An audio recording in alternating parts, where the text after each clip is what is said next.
tentang alat optik mikroskop. Perkenalkan, nama saya Kusuma Sabda. Perkenalkan, nama saya Intan Alisha. Perkenalkan, nama saya Rasti Ramdhania. Perkenalkan, nama saya Najmi Yusmita. Baik, pembahasan yang pertama yang akan dibawakan oleh Intan Alisha.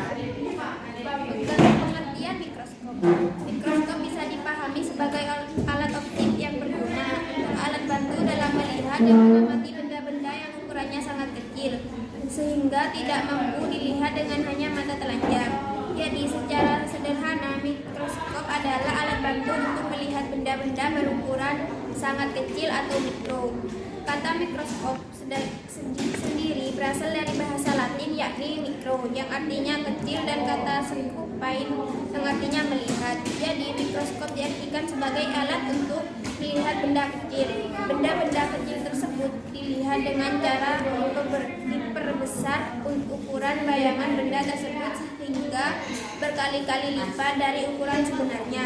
Dengan mikroskop, bayangan benda mampu diperbesar hingga 40 kali, 100 kali, bahkan sampai 1000 kali lipat.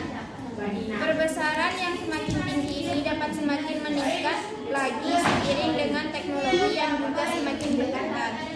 Bahkan saat ini sudah ditemukan pula mikroskop elektron yang cukup canggih. Mikroskop elektron memiliki kemampuan luar biasa dalam memperbesar ukuran benda, yakni dengan skala hingga 1 juta kali ukuran benda yang sesungguhnya. Penemuan mikroskop adalah Anthony van Leeuwenhoek. Baik, pembahasan yang kedua yang akan dibawakan oleh Rasti Ramdhania. Fungsi mikroskop.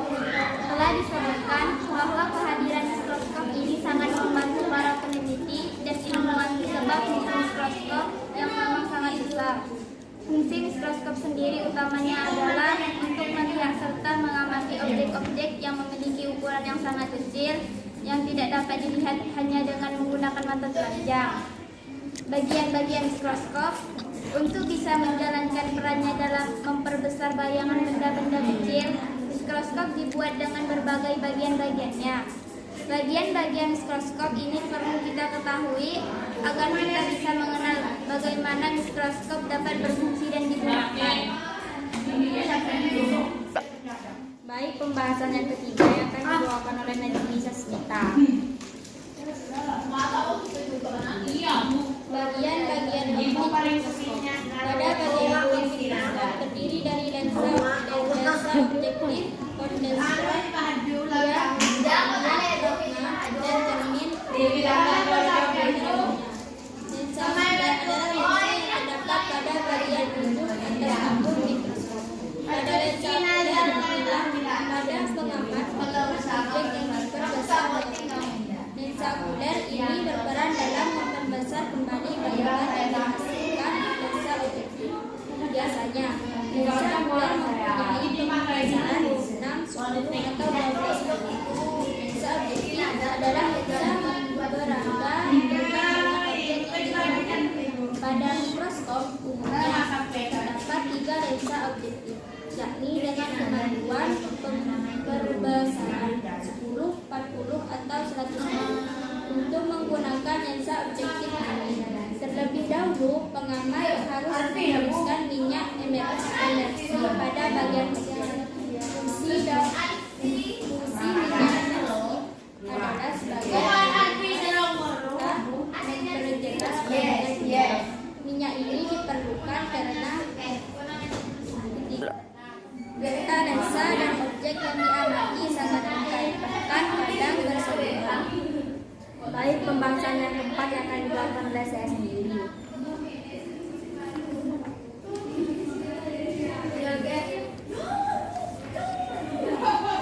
Bagian-bagian mekanik optik mikroskop. Revolver adalah bagian yang fungsinya untuk mengatur perbesaran lensa objektif yang diinginkan oleh pengamat. Tabung mikroskop adalah bagian yang fungsinya untuk menghubungkan lensa objektif dan lensa okuler pada mikroskop. Dengan mikroskop adalah bagian yang fungsinya sebagai tempat pengamat ketika memegang mikroskop. Meja benda adalah bagian yang fungsinya untuk tempat meletakkan objek yang hendak diamati. Pada meja benda ini terdapat pula menjepit objek yang berguna untuk menjaga objek agar tetap di tempat yang diinginkan. Mikrometer adalah bagian yang fungsinya untuk menaikkan atau menurunkan tabung dengan cepat agar pengamat dapat mengatur kejelasan gambaran objek yang didapatkan. Mikrometer adalah bagian yang fungsinya untuk menaikkan atau menurunkan tabung secara lambat dan berguna untuk melakukan pengaturan agar mendapatkan kejelasan dari gambaran objek yang diinginkan. Tapi mikroskop adalah bagian mikroskop yang fungsinya sebagai penyangga untuk menjaga mikroskop agar tetap pada tempat yang diinginkan. Macam-macam mikroskop. 1. Mikroskop cahaya. Mikroskop cahaya adalah jenis mikroskop yang dapat digunakan dengan memanfaatkan cahaya sebagai sumber energinya. Pada mikroskop cahaya digunakan lensa yang berperan untuk memusatkan cahaya ke objek yang hendak diamati. Mikroskop yang pertama kali ditemukan adalah jenis mikroskop cahaya ini. Mikroskop cahaya juga menjadi jenis mikroskop paling umum yang digunakan di sekolah-sekolah di Indonesia sebagai alat belajar. Yang kedua, mikroskop elektron. Mikroskop elektron bisa dikatakan sebagai penemuan mikroskop baru yang lebih canggih atau modern. Jenis mikroskop ini memanfaatkan elektron sebagai sumber energinya. Dengan menggunakan mikroskop elektron, banyak objek yang diamati dapat diperbesar hingga 1 juta kali ukuran objek sebenarnya. Mikroskop elektron terdiri juga atas ada 2 jenis, yakni mikroskop transmisi elektron dan mikroskop elektron scanning. 3. Mikroskop flash contrast. Cara ideal untuk mengamati benda hidup adalah dalam keadaan alaminya, yaitu tidak diberi warna dalam keadaan hidup. Namun pada galibnya fragma benda hidup yang mikroskopik tembus cahaya, sehingga pada masing-masing tingkran tak akan teramati. Kesulitan ini dapat diatasi dengan menggunakan mikroskop fase contrast. Yang keempat, mikroskop cahaya. Mikroskop cahaya memiliki pembesaran maksimal 1000 kali. Mikroskop memiliki kaki yang berat dan kokoh agar dapat berdiri dengan stabil. Mikroskop cahaya memiliki 3 dimensi lensa, yaitu lensa objektif, lensa okuler, dan lensa kondensor. Lensa objektif dan lensa okuler terletak pada 2 ujung tabung mikroskop. Lensa okuler pada mikroskop biasa membentuk bayangan tunggal atau banda. Pada mikroskop yang konvensional, sumber cahaya masih berasal dari sinar matahari yang dipantulkan oleh suatu cermin datar ataupun jukung yang terdapat di bawah kondensor. Lensa objektif bekerja dalam pembentukan bayangan pertama. Lensa ini menentukan struktur dan bagian teknik yang akan melakukan daya pisah spesimen sehingga mampu menunjukkan struktur teknik yang berdekatan sebagai 2 benda yang terpisah. Baik, pembahasan yang kelima yang akan dibawakan oleh Intan Aisyah. Mikroskop Pander. Mikroskop Pander ini dapat digunakan untuk mendeteksi benda asing atau antigen seperti bakteri, rickettsia atau virus dalam jaringan. Dalam teknik ini, protein antibodi yang khas mula-mula dipisahkan dari sel tempat terjadinya rangkaian atau dikonjungsi dengan warna pasar. 6. Mikroskop medan bulat. Mikroskop medan bulat digunakan untuk mengamati bakteri hidup, khususnya bakteri yang begitu tipis yang hampir mendekat batas daya mikroskop majemuk. 7. Mikroskop ultraviolet. Suatu variasi dari mikroskop cahaya biasa adalah mikroskop ultraviolet. Karena cahaya ultraviolet memiliki panjang gelombang yang lebih pendek daripada cahaya yang dapat dilihat. Penggunaannya, cahaya ultraviolet untuk pencahayaan dapat meningkatkan daya pisah menjadi 2 kali lipat daripada mikroskop biasa.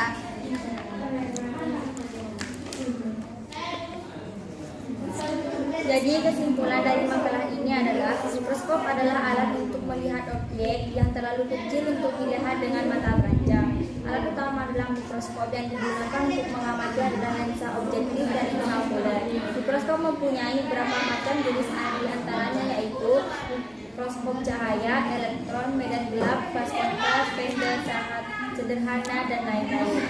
Sifat bayangan dari mikroskop yaitu baik lensa objektif maupun lensa okuler, keduanya merupakan lensa cembung. Secara garis besar, lensa objektif menghasilkan suatu bayangan sementara yang mempunyai sifat semu, terbalik, dan diperbesar terhadap posisi benda mula-mula. Lalu menentukan sifat bayangan akhir selanjutnya adalah lensa okuler. Pada mikroskop cahaya, bayangan akhir mempunyai sifat yang sama seperti bayangan sementara, semu, terbalik, dan lebih lagi diperbesar. Pada mikroskop elektron, bayangan akhir mempunyai sifat yang sama seperti gambar benda nyata, sejajar, dan diperbesar. Jika seseorang yang menggunakan mikroskop cahaya meletakkan huruf A di bawah mikroskop, maka yang dia lihat adalah huruf A yang terbalik dan diperbesar.